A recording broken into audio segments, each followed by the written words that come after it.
This Saints Report is brought to you by Capital One Bank, proud partner of Cox Sports Television, and by Louisiana Cat, your statewide Caterpillar dealer. The number one reigned supreme for the Saints in day one of training camp. Kind of like the first day of school, you had your share of first-time faces. Tracy Porter isn't wearing 22 anymore. Get used to rookie safety Jose Gums. Robert Meacham, no longer number 17 in your program. The honors now go to rookie receiver Chris Givens. Sure, lots of changes and new faces, but the good news, in an offseason like no other in franchise history, these Saints feel they haven't missed a beat even on day one. We are excited to play football. We're excited for what the future holds. And when we were playing today, it didn't seem like we skipped a beat, you know.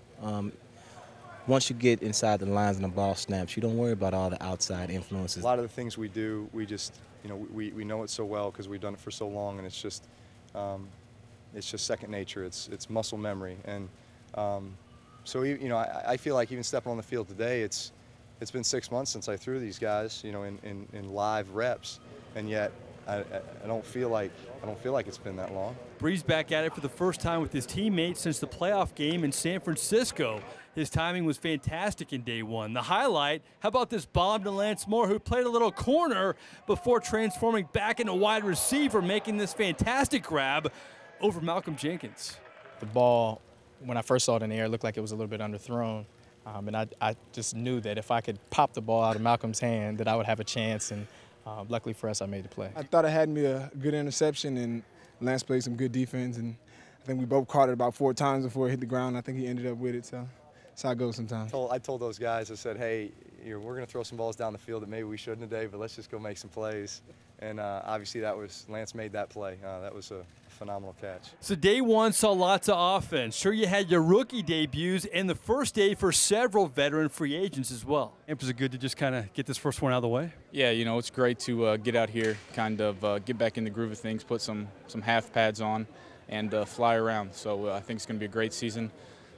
Obviously excited to get back here on the field again with all my new teammates and just trying to enjoy it. So this first day of Saints training camp, a different feel for sure. For the first time in 7 years, no Sean Payton. Joe Vitt man practiced on an interim basis. Jonathan Vilma, he wasn't here either. In fact, he was in downtown New Orleans inside a federal courtroom in his lawsuit against the NFL where he's trying to regain his eligibility, but he wasn't alone. Several of his Saints teammates were there to support him. Yeah, it's definitely something that you never think you'd have to do. I mean, especially the first day of coming out and really running around, going from that setting. We ran right out on the football field and went into first day of training camp. So it's definitely odd, but it's definitely something that we were happy to do and to be there for our teammate. And, you know, you walk in the room and see Jonathan sitting in a courtroom. It's not how you think you would see him, you know, on your welcome back to training camp type of deal, but it was good to be there for him. So a different first day for sure for a football team that hopes to carry the number one all the way to the end of the season.